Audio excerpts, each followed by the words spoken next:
Welcome back to Rusted Junk Garage. Just finished installing the Vevor 10,000 watt forced air electric heater. Let me show you how that turned out. All right, we ended up putting it between bay 3 and bay 2 garage doors there. And there it is. It's the Vevor. It's the 10,000 watt forced air electric. 10,000 watts on high power, and then it'll do 7,500 watts on low power. Wired it in with 6.3 down to the 220 plug there. Got the lighted plug in. I guess that's pretty neat. So working with that 6.3 is kind of interesting, but we got it. I just used back up in there the existing lag bolts that bolted the garage door in. I just got longer ones, and then I ran in a 4-inch screw to secure it, and then it's secured. The bracket is secured with way too many lag bolts to it, but it's solid. So we've already fired it up once, but it comes with a fancy remote here. Let me show that to you. There it is. It's the top left is your on-off, top right is your menu, and then this, of course, is your toggle up and down. So let's turn this thing on. I have it set at 62. The display flashes for a little bit there when I first fire up, and you can see when it fires up it comes on high, and then when the heater gets to within 2 degrees of the set temperature, it toggles to the low setting to conserve power, and then it'll go on and off with that low power setting to maintain the air temperature. 68 decibels, I guess they say what that is. My hearing, of course, isn't the best, so it's quiet to me, but it may be noisier on the video. So anyway, there's the Vevor 10,000 watt forced air electric. How economical it is going to be to run, I have no idea. I'm not too concerned about that because I'm not going to take it to 70 or 80 degrees in here.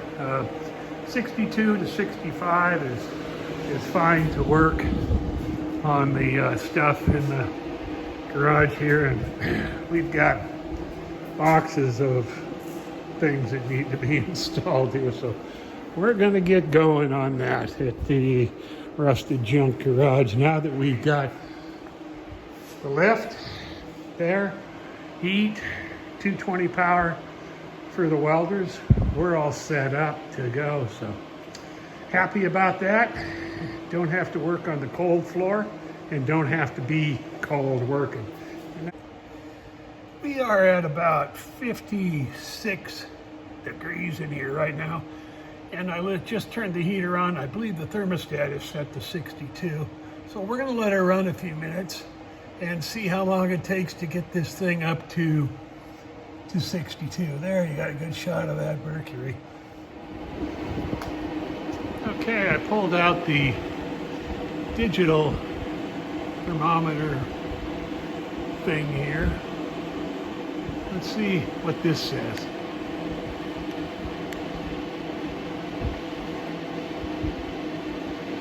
It says the heat coming out of there is somewhere around 304 degrees. Just go slide over to the metal there, showing about the same.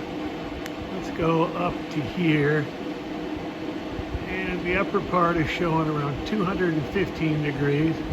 Let's slide over to the middle on the infrared here, and that's showing about 290 degrees in there, so definitely throwing out some heat. Showing 61 degrees on the heater now, and been running approximately 11 minutes. We're heating just about 12 100 square feet of garage here, and it's got darn near an 11-foot ceiling, so a pretty good sized space. Vevor says these are good for somewhere around 1,000 square feet, but that's the biggest.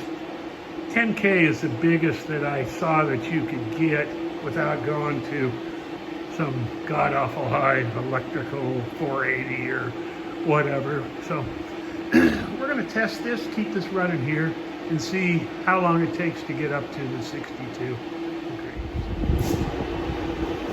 Okay, the heater has switched from the high mode to the low mode because it is within a degree of the set thermostat temperature that we want in the garage. So it's working fine, but it drops down to 7,500 watts, and then I think it maintains the temperature on that unless you go up on your thermostat to raise the temperature, and then it'll kick back up to the 10,000 watt and until it gets within 2 degrees, and then it does the same thing again. I guess that's kind of a built-in feature to make them more efficient.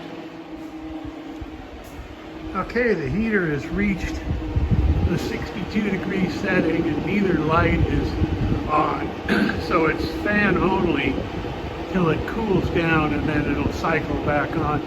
And to go from 51 degrees to 60, well, it just ticked over 63 degrees now.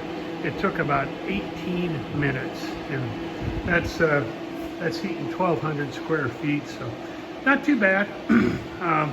You're not going to cook yourself out of here with this, but this will be adequate to keep it 62 degrees or 65 degrees, you know, something that's comfortable to work in. So we're pretty pleased with that.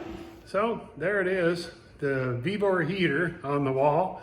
The unit cost about $220 through Vevor, and you're going to add probably another $60 in power cord, connectors, and hardware. So about $280 for inexpensive, and again, this is offshore stuff, so don't know how long it's going to last. I'll update you as I use it a little bit more, and hopefully it lasts for a while and does a decent job in the shop here to keep the old guy warm.